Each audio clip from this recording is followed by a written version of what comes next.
So, it's Sunday again, and it's about noonish. Sun is out, which is nice. It's been another week of, I don't know, weather from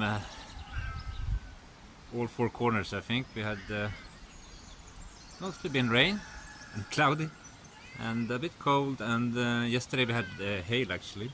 But let's see, according to the prognosis, we're looking at better weather coming. So I really hope that's the case.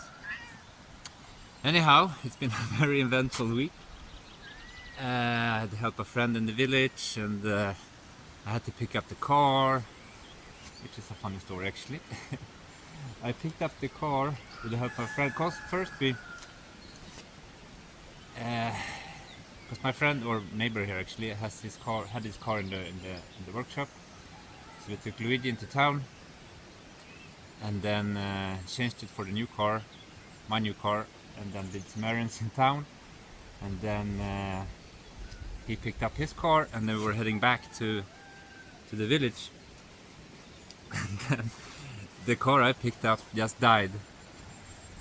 And it turned out to be a really simple problem, so it was good that it happened the first day when I picked it up. It was just a cable that was loose and creating a short circuit, so no biggie. Anyhow, when we were standing there trying to figure it out, first of all, one person that was going through Bragança, he stopped and asked if we needed help, and we said no, because my friend was already there. And then, as we were standing there trying to figure out what was wrong with the car, another person from the village stopped and started to help. And 2 minutes later, another person from a neighboring village stopped and offered to help. So there were 3 people that tried to figure out, or 4 actually, trying to figure out what was wrong with the car. But in the end, a friend gave me a ride to the car dealer, and he took the keys, and then I just said to get in touch with me when everything was sorted and taken care of. And it was actually taken care of like almost the same day, I think. It was just that since I don't have signal on the land, I have to kind of keep the phone on one spot to get the message through, otherwise, you know, they're lagging and coming in too late. So I could have picked it up almost the same day, but then I couldn't get into town, so it took a couple of days to get it. But in the end, everything turned out very well, and I finally got it, and it looks like this. It's a very old car from '98. Still looks fairly fresh for being from '98, you know. They did reupholster the seat actually, and the sides of the door. So all in all, I'm very happy. It's a small car, weigh not much, and it's a diesel, small diesel, 70-80 horsepower. So it's gonna be a cheap rider for me, and it's 4x4, which is gonna make the difference for me not worrying about the conditions of the roads here in the village, because yeah, when it rains here it really pours. So other than that, I haven't done anything more on the spring, because it's been raining quite a lot, so it's so slippery down there, so I just didn't want to be creating more mess for myself, and it's quite heavy to work in all that mud and clay, right? So, but what I started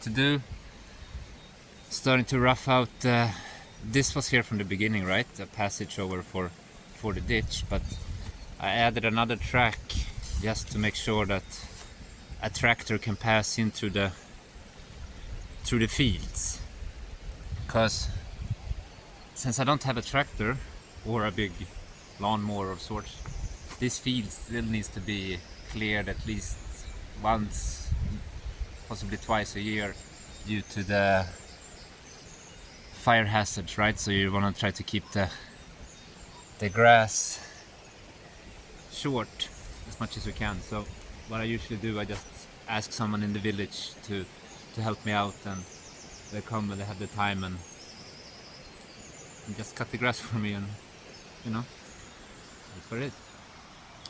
So that's what's happening this week here. But I also started on the top to kinda, because this is a slight problem with the road. Well, problem would not be the right word maybe, but first of all, building a road, it's fairly tricky actually to get the degrees right and the curves right, and it's you notice it when it's not 100%. So when we build the road here, it's still a very solid road, but the curve that comes down here is a bit harsh. So what I started to do is widening the road with about I would say 80 centimeters, maybe close to a meter, just to get this turn a bit smoother. And when I was doing this, I also weeded out these ones, whatever these are called, with the blue flowers there. I'm sure that somebody told me in the comments actually what they were called, but I really can't remember. Anyhow, so I turned the soil here with the shovel, just dug all of those out with the roots, and I don't know if you remember, but if you've been with me for a long time, or if you're not, this here where all the weeds are, used to be a big hole where I took the clay for the road and the pond. But I don't think I'm gonna use clay right now. I just cover it up and that's gonna decompose fairly quickly. So I'm thinking here I might actually do some sort of platform again, like a place where the surface is level and not sloping, because if you know, you know, but if you don't know, my land is, everything is sloping and leaning downwards, so it's a bit taxing on the back and the knees to work in a slope all the time. So if I can get spots where I have a level surface, it's gonna be easier to do things. And I don't really know what to do up in this area for now, but just weeding it out and making it look a bit better. And talking about weeding, here as well is the sea of stinging nettles. And on the subject of stinging nettles, actually, there was a lot of people in the comments that mentioned that you can eat stinging nettles, and I actually have done it quite a lot, since my grandma used to do a soup with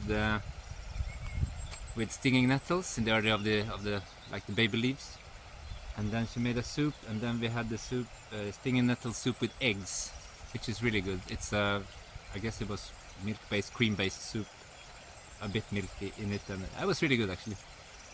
So I'm thinking I'm gonna keep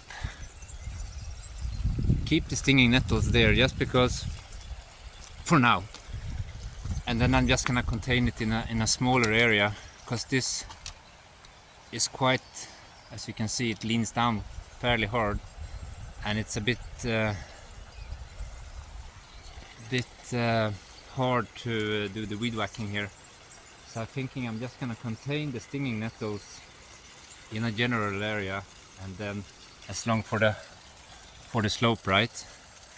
And then kind of let these with the blue flowers to just enclose the nettles and let them grow around the nettles and have the nettles in there.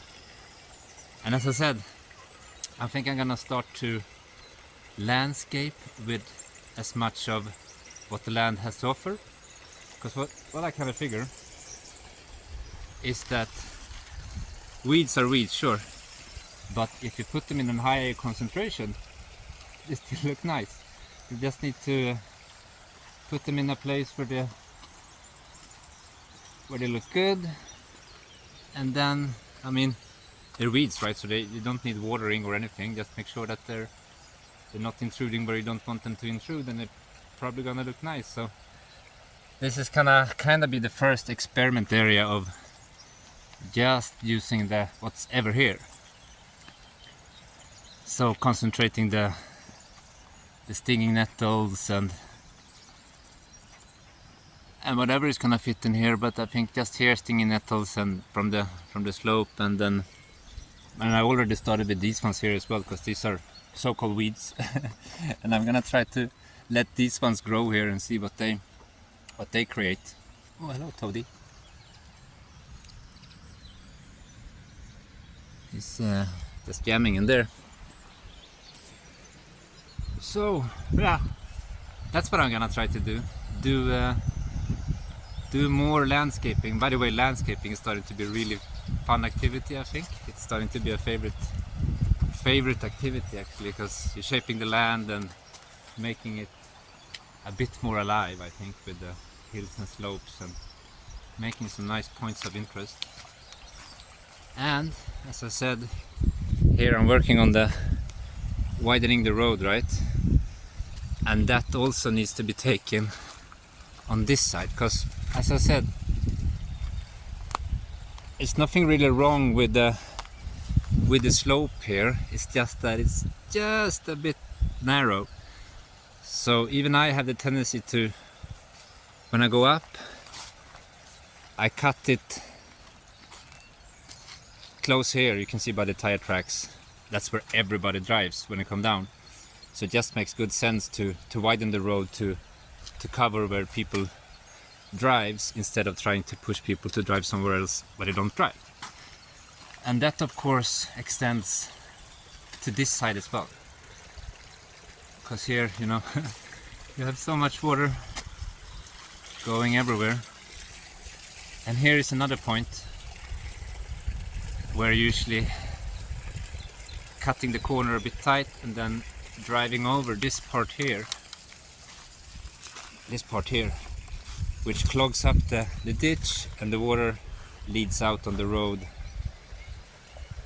and run down the road instead, which is not really great, because it's starting to lift the road slates and just making the road unstable. So what I need to do today is continue the road widening, and then, which means I need to push this ditch a bit further to the right here, just so it comes out of the path of where most of the cars go, so I don't have to, because now most of the times, and it's also not just cars, it's when the cows goes here and the tractors and the goats and so forth, right? They trample the ditch a bit and then it just overflows and goes on the road. So I just need to push that a bit further back, and then that's gonna be taken care of. And then at the same time I have to weeden out this part. And I also have to say, like, this water that comes from there and there, especially this one here, it runs through where the goats go out in the morning and the evening, where they flock, where they gather before they go out in the morning, because these goats walk every day, and I mean they walk, I mean, all the way up there, not every day, but they do go on top of the mountain, but the goats are walked every day. So they're taken out in the morning, and then they have their little goat meetings out there, and of course to do their business. So this water here runs through their stomping grounds, so I would imagine that this is supercharged with the goat manure, so to speak, which you kind of can see here. This is, well, you can't really see it. If you know before, you know that this here is a water tank. That's about 5 meters times 2 times meter and a half. So that would be, what, 12 cubic meters or something of water. but it's full. So now it's overflowing there. There is the edge of the tank, and that's completely overflowing and just going on the land. So this part there is more or less like a marsh. So I can't really walk on it. So I have to wait for the weather to, or the water to subside a bit and then start clearing this out. But cat, don't be on my feet, I'm gonna fall. As you can see, it's like a marsh. So I just have to wait. Stevie, what do you want? But anyhow, as you can see, I have no problem with water. And let's actually see, because last week I said I opened the spring by the house, but I actually have another spring. That's a bit further down the land. Let's see if we can walk there because it's so marshy, but I'm gonna go all the way down to the edge of the land and then just follow the edge. Let's see if we can pick it up. So this is kind of like the edge of the land, and you can see here, I don't know if the camera will pick it up, but Elroy, my big pastor dog, he has like his evening routes, and there is one of his trails. He walks the perimeter of the land every evening before he goes to. Oh, you can hear it. And all this water is just coming from the runoff from the mountain, so it's insane. But anyhow, so Elroy walked the perimeters every night before he lays in front of the door to lock the house, so to speak. And then if anything happens, like I don't know, we had a lot of foxes and stuff. If one of the fox or a gineta or whatnot comes on the land, he will go on full bark fest, and then he will run around, change it off, and then he will walk the. Here you see it a bit better actually. He would walk his path to make sure that the land is clear, and then he always make a passing through the house, coming through the back door, going through the back door and going out in the front. He never stays, he just make sure that everybody's okay in the house. Anyhow, here, down here is another spring, apparently. So, and as you can see, this wall here is probably somewhere around 5 to 6 meters down. And all this is done by hand, I would guess, stacking stones. It's the same wall, this wall, as you really can't see now, but it's going from that tree there, and it follows here, and all this, all the way down to the house, back to the back of my house. It's all stacked rock, as well as this and the other terrace up there. So the whole village is just terraces on terraces and terraces, which means that in the bottom here, all the water that comes down here has passed, like that comes from the surface, has passed all those terraces and taking all the nutrients, I guess, from it. So I have the option to open that spring as well, which is gonna be very much later. I need to figure out how to get the spring next to the house up to the house before I do anything. And I kinda, oh here, actually I'm in the border of the land now. From here on it's another person planted olive trees there actually. But yeah, so this is the corner of the land, and that's all I have. And I have to tell you,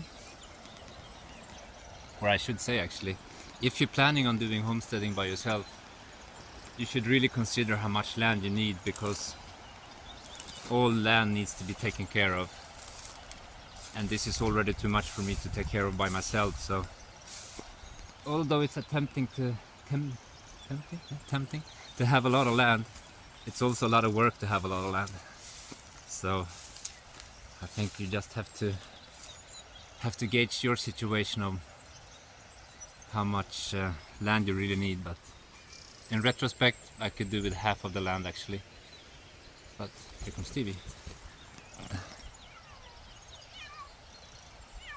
What's up, Stevie? You had breakfast already? Yeah, you did.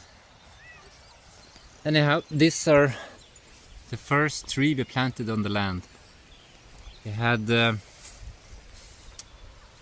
4 more here, but it didn't take because it was so dry the last summer, right? But since this is closer to the wall, and up here, that field is always watered with, because they're doing the crops there, right? So the water that goes there runs off and comes down close to the wall here, which have kept that tree and this tree alive. See, it's starting to look nice. So I believe this is apple tree, pear tree, I think. I'm not 100% sure. I know we bought Granny Smith and Pink Lady apples, and then just the pears. I don't know what's the harder type. So let's see. I could be wrong, but either or, they could also be both apple trees or both pear trees. I don't know. So, oh no, I need to kinda walk a bit further down to not walk in the marsh. It's already very wet. But yeah, so I was thinking back to the spring that they opened last week. I kind of figured I don't really have to push it all the way up to the stripped, all the way up to those tanks. So my plan now is I'm gonna try to push it. First of all, I need to try to build a ram pump, which still costs money, so I'm gonna have to wait a bit on that, because I already need to do some landscaping now while the ground is a bit malleable and easy to work with. Because as soon as the rain stops and the sun is coming out for more time, the ground is gonna be rock solid, and it's just tedious work to dig in it, and it's just create this almost concrete-like. Update on the pond, it's still holding almost up to where it's supposed to, but still pretty good, and it's a lot of water for the dog to drink, and as you can see, even Griffin don't mind that water.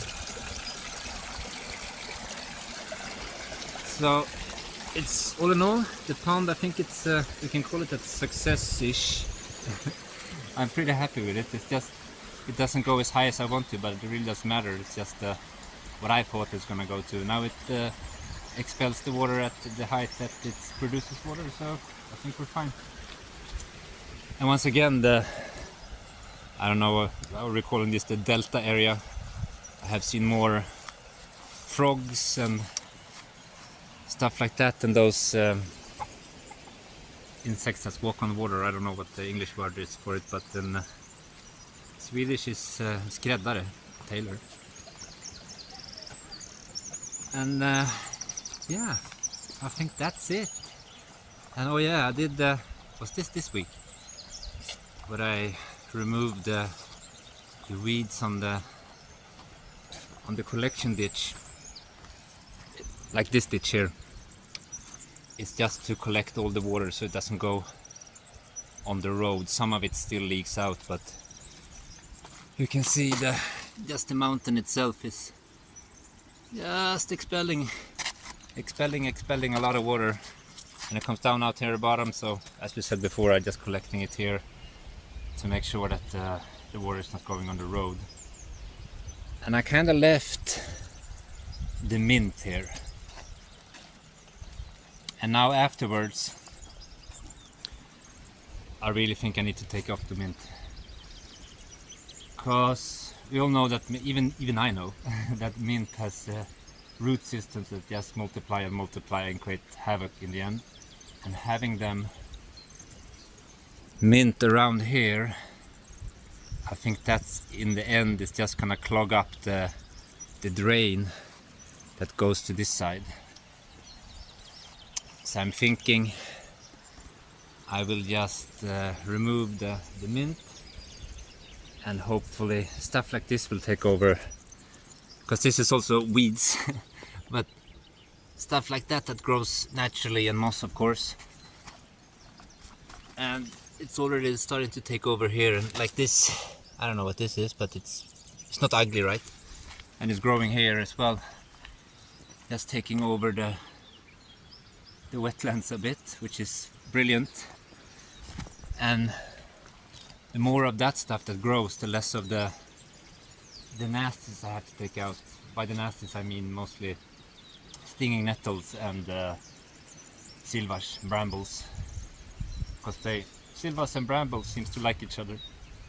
They like to grow in the same spot, so it's evil with evil. And it's just a nuisance to have. So I'm hoping that here every year more and more roots of the stinging nettles comes out, but also more roots of the silva is taking out little by little, and probably gonna take a couple of years before I'm completely ridden of silva. But you can still see here I have all these, you know, it's everywhere. It's everywhere. So little by little we started on that and starting to push it here, but here, you know, it's just full of it. So it's a slow process, but it's necessary to kind of dig them by the roots. And I read a couple of early in, when we were starting to doing this, people suggested that we should dig a bit of a hole and put some plastic over the root, and it's gonna die, and I'm sure it will. But I don't really want to put plastic in the ground if I can just spend a bit more time of digging and get the root out completely, so I really know it's not there anymore. Yeah, that's really what happened this week. Cleaned that area, started to widen the road, made a passage for tractors and so forth to access the field. And the rest of the week has been a lot of just random stuff. Had some paperwork that needs to be taken care of as well. Yeah, and that's also something I might actually say. If you're planning on moving to Portugal, I would say getting a local accountant that speaks the language and knows all the rules and stuff. It's really helping you out if you have a local accountant. That's just because what I do, I have a local accountant and I just pay her, and then she tells me what I need to do and what to do and not what to do, and keeping it in accordance, right? So it saves time, and it's, even though it costs a bit, but it's not expensive really to have an accountant, and it's just taking away the pressure of doing anything. She helps us with the taxes and all that stuff as well. So, you know, accountant is an accountant, and I think it's worth paying for to just get it right, and you don't have to be afraid of that you do anything wrong and so forth. And that's about it of the progress, I think. So let's conclude this video, I think. But before, I like to say the comments has coming in as usual, and we had a lot of comments this week as well, really good comments, and I really like the interaction of how the comments are going now, because I'm gonna try to keep it a bit more, shall we call it, interactive. But just with the mention of stinging nettles, I had probably 20 comments, or more than that probably, that included stinging nettles, right?